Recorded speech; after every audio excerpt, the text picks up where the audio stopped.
Have you ever been underestimated so badly that when you finally stood up for yourself, the entire room froze in shock? That's exactly what happened to me when my manager laughed at my resignation letter, only to be summoned by security minutes later. I had been working at this company for 3 years. Long hours, skipped lunches, late nights, everything a loyal employee gives when they truly care about their work. But my manager, Linda, never once appreciated me. In fact, she went out of her way to belittle me. If a project succeeded, she took the credit. If something went wrong, I was the one thrown under the bus. I tolerated it, thinking hard work would speak louder than politics. But it didn't. It only made me her favorite punching bag. Things came to a breaking point when I got a much better offer at another firm. Twice the pay, real respect, and a leadership role. That's when I decided it was time to leave. But I didn't want to just walk away silently. I wanted to resign properly, with dignity.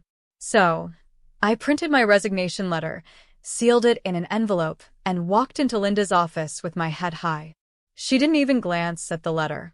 She smirked, took the envelope, ripped it open dramatically, and then tossed it straight into the trash bin in front of me. "You think anyone cares if you leave?" she sneered. "This company made you. You're nothing without us." I felt my stomach twist. I had expected resistance, but not this humiliation. For a moment, I almost questioned my worth. Almost. But then something happened. A phone call came through to her desk. She looked annoyed, picked it up, and her face drained of color. "Security?" Why? "In the lobby," she stammered. Her arrogance suddenly melted, replaced with panic. I had no idea what was happening. But I was about to find out, and it would change everything. When Linda hung up, her hands trembled slightly. That was unusual. This was the same woman who barked orders, insulted interns, and laughed in people's faces. To see her lose composure? That was new. She grabbed her blazer, muttered something about urgent matters, and stormed out of the office. I stood there for a second, confused. My resignation was literally sitting in her trash, my dignity crushed alongside it. Part of me wanted to just leave, but curiosity and anger kept me still. I followed her discreetly, staying a few steps behind. The office was buzzing as usual, but when we reached the lobby, the atmosphere was different. Security officers were standing tall, blocking the entrance. Next to them stood a man I instantly recognized. Not because I had met him, but because his picture was on the company's official website. It was Mr. Harrison, the CEO himself. Linda's face turned pale. She tried to plaster on her fake smile, but her eyes gave her away. The CEO's voice was calm yet sharp, like a blade hidden in velvet. "Linda," he said, "we need to talk." The entire staff in the lobby pretended not to stare, but every ear was tuned in. I watched as she nodded nervously and followed him into a private meeting room. My mind raced. Why would security be involved? Why would the CEO himself come down to the lobby for her? I didn't have to wait long to find out. 10 minutes later, she walked out with him, looking like she had just been caught red-handed. And from the whispers that started spreading through the office, I realized her empire of arrogance was beginning to crumble. And somehow, my resignation letter, the one she had mocked, was about to play a bigger role than I ever expected. The whispers spread faster than wildfire. "Did you see security escort her? Why was the CEO here? Something's going on." I pretended to stay busy at my desk, but my ears were wide open. I overheard bits of conversation, words like complaints, investigation, and harassment. It all started making sense. Linda had a history of mistreating people. I wasn't her first target. She had been stepping on others for years, always climbing higher by pushing people down. But what she didn't know was that the complaints against her had piled up. Quietly, patiently. And now, someone had finally pulled the trigger. Later that day, I received an email marked confidential.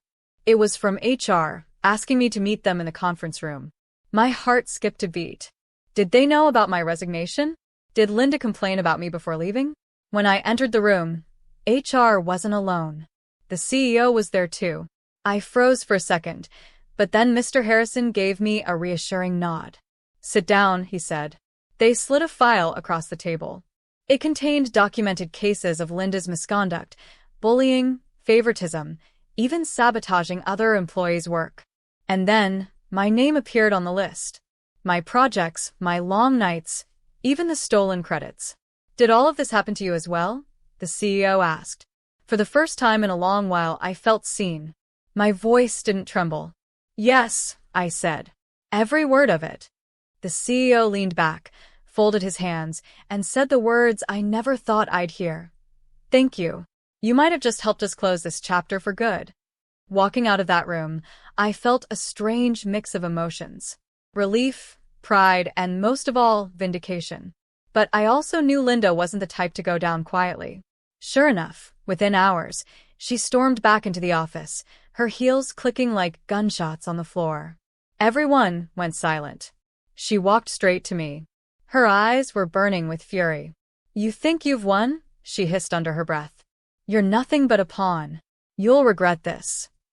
Normally, those words would have crushed me, but not this time. I stood tall and looked her in the eye. The truth doesn't need to fight. It just needs to be heard. She glared at me, her mouth opening to spit more venom, but then her phone buzzed. She glanced at the screen, and her expression twisted. She stormed off without another word. Not long after, an official email landed in everyone's inbox. A company-wide announcement. Effective immediately, Linda is placed on administrative leave, pending investigation. The office erupted. Some whispered, some cheered quietly, others just sighed in relief. And me? I sat at my desk, my resignation letter still in the trash, but my spirit standing taller than ever. But the story wasn't over yet. Because what happened the next morning would shake the entire company to its core. The next morning, I walked into the office expecting calm. Instead, I found chaos. Employees were gathered in small circles, their voices buzzing like bees. Something big had happened overnight. I checked my email. My jaw dropped. Linda hadn't just been suspended. She had been terminated, effective immediately. The reason? Gross misconduct, abuse of authority, and violation of company ethics. It was official. She was gone. But here's the shocking part.